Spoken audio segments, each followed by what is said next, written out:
হাদিস শরীফের মধ্যে আছে, যার সাথে যার মোহাব্বত তার সাথে তার কিয়ামত। তার একটি দৃষ্টান্ত উদাহরণ আমাদের শরীফুল ইসলাম হাদি ভাই আমাদেরকে চোখে আঙ্গুল দিয়ে দেখিয়ে চলে গেছেন, আল্লাহর ডাকে সাড়া দিয়েছেন। হাদি ভাইয়ের চেতনা ছিল আমাদের জাতীয় কবি কাজী নজরুল ইসলামের চেতনা। কারণ কাজী নজরুল ইসলামের প্রত্যেকটি কবিতা, প্রত্যেকটি চেতনাকে উনি লালন করতেন। কাজী নজরুল ইসলাম যেরকমভাবে বাতিলের বিরুদ্ধে সবসময় কলম চালাইতেন, কখনো বাতিলের সাথে আপোষ করতেন না, আমাদের হাদি ভাইও কখনো বাতিলের সাথে আপোষ করতেন না। বাতিলের বিরুদ্ধে সবসময় ওনার কণ্ঠ উচ্চস্বরে চালিয়ে যেতেন। এই জন্য সর্বশেষ ওনার কবরের পাশে আল্লাহ পাক রব্বুল আলামিন ওনার কবরের ব্যবস্থা করে দিয়েছেন।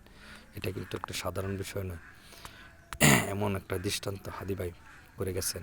হাদি ভাই একটি কথা বলতেন, আমি 100 বছর বেঁচে থাকতাম, যদি আমি একটা ইসলামের জন্য, দেশের জন্য কোনো কিছু করতে না পারি, আর আমি 30 বছর অল্প সময় বেঁচে থাকি, যদি দেশের জন্য, ইসলামের জন্য করে যেতে পারি, এটাই সবচেয়ে বড় চাওয়া। আর আল্লাহ পাক রব্বুল আলামিন ওনার প্রত্যেকটা চাওয়াকে কবুল করছেন।